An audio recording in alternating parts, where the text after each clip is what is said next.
الحمد لله وكفى وسلام على عباده الذين اصطفى أما بعد فأعوذ بالله من الشيطان الرجيم بسم الله الرحمن الرحيم إن الله كان عليكم رقيبا صدق الله العظيم محترم حضرات سامعین کرام، آج ہمارے معاشرے اور ماحول میں رشتہ داروں کے درمیان تعلقات اچھے نہیں ہوتے، معمولی باتوں پر تعلقات ترک کر دیے جاتے ہیں، رشتے قطع کر لیے جاتے ہیں، آمد و رفت کا انقطاع ہو جاتا ہے، ہر موڑ پر اور ہر طرح کے تعلقات لوگ ختم کر دیتے ہیں۔ اسی پر بس نہیں بلکہ گفتگو بھی نہیں کرتے، یہ سلسلہ ہفتوں نہیں بلکہ برسوں تک جاری و ساری رکھتے ہیں، ایک دوسرے کی غلطی نکالتے ہیں، کوئی چھوٹا بن کر پہل کرنے کے لیے تیار نہیں ہوتا ہے۔ لیکن قرآن و حدیث ان جیسے مسائل سے بھرے پڑے ہیں۔ قرآن و حدیث میں صلہ رحمی یعنی رشتہ داروں کے حقوق کی ادائیگی اور ان کے ساتھ اچھا معاملہ کرنا بے حد، قرآن کریم میں بے حد تاکید اور اس کے اجر و ثواب کو بہت بہترین طریقے سے بیان کیا گیا، اور قطع رحمی یعنی رشتہ داروں کے حقوق ادا نہ کرنے اور ان کے ساتھ برا معاملہ کرنے پر بہت سخت وعیدیں بیان کی گئی ہیں۔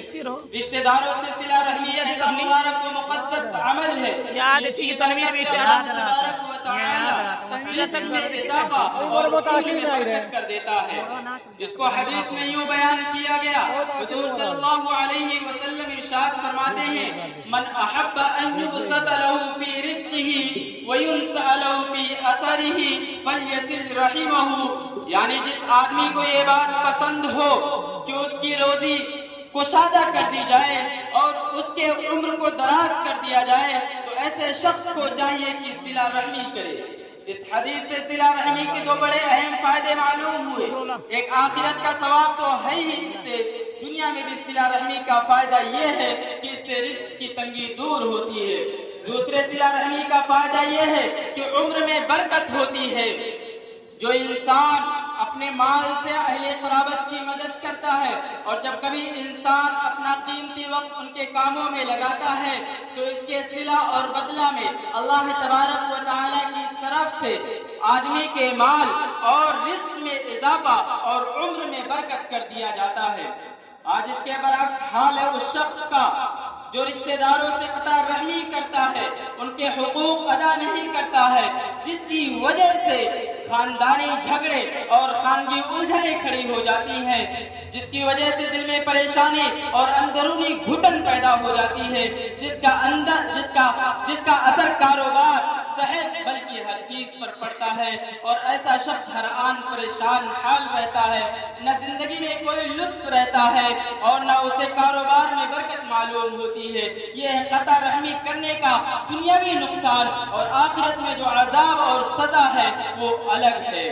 اللہ تبارک و تعالیٰ نے رشتہ داروں کے حقوق کے بارے میں قرآن کریم میں جو لفظ عام طور پر استعمال کیے ہیں وہ ذوی القربہ فرمایا یا ذوی الارحام فرمایا۔ یہ بات واضح رہے کہ ذوی الارحام یا ذوی القربہ میں وہ تمام رشتے داخل ہیں جن سے نسبی رشتہ ہو، چاہے وہ رشتہ والد کی طرف سے ہو یا والدہ کی طرف سے، چاہے وہ رشتہ کتنا ہی دور کا ہو، ان کے ساتھ صلہ رحمی کرنا ہے۔ محترم حضرات، بنی نوع انسانی یعنی تمام افراد انسانی کے ساتھ علی العموم اچھا سلوک کرنا، خصوصاً اہل قرابت کے ساتھ، چونکہ قرب و اتحاد مخصوص ہے، اس لیے ان کی بدسلوکی سے اب خاص طور پر ڈرایا گیا ہے، کیونکہ ان کے حقوق دیگر افراد انسانی سے بڑھے ہوئے ہیں۔ چنانچہ حدیث قدسی ہے، قال اللہ تبارک و تعالی انا اللہ وانا الرحمن خلقت الرحم وشققت لها فمن وصلها وصلته فمن قطعها قطعته۔ حق تعالیٰ فرماتے ہیں، میں اللہ ہوں، میں رحمان ہوں، اور میں نے رحم کو پیدا کیا اور میں نے لفظ رحم کو اپنے نام رحمان سے نکالا ہے۔ پس جو شخص اس کو جوڑے گا یعنی رشتہ داروں کے حقوق ادا کرے گا، ان کے ساتھ اچھا معاملہ کرے گا، حسن سلوک کرے گا، تو اللہ تبارک و تعالیٰ اس کو اپنی رحمت سے قریب کریں گے، اللہ تبارک و تعالیٰ اپنی رحمت سے اس کو جوڑیں گے۔ اور جو شخص قطع رحمی کرے گا یعنی رشتہ داروں کے حقوق ادا نہیں کرے گا، ان کے ساتھ بدسلوکی کرے گا تو اللہ تبارک و تعالیٰ ان کو اپنی رحمت سے کاٹیں گے۔ لہٰذا قطع رحمی سے بچنا چاہیے۔ قطع رحمی بہت بڑا مرض ہے، انسان کے لیے زہر قاتل ہے۔ آخر میں اللہ تبارک و تعالیٰ سے دعا ہے کہ اللہ تبارک و تعالیٰ ہم سب کو صلہ رحمی کرنے والا بنائے۔ آمین وآخر دعوانا الحمدللہ رب العالمین۔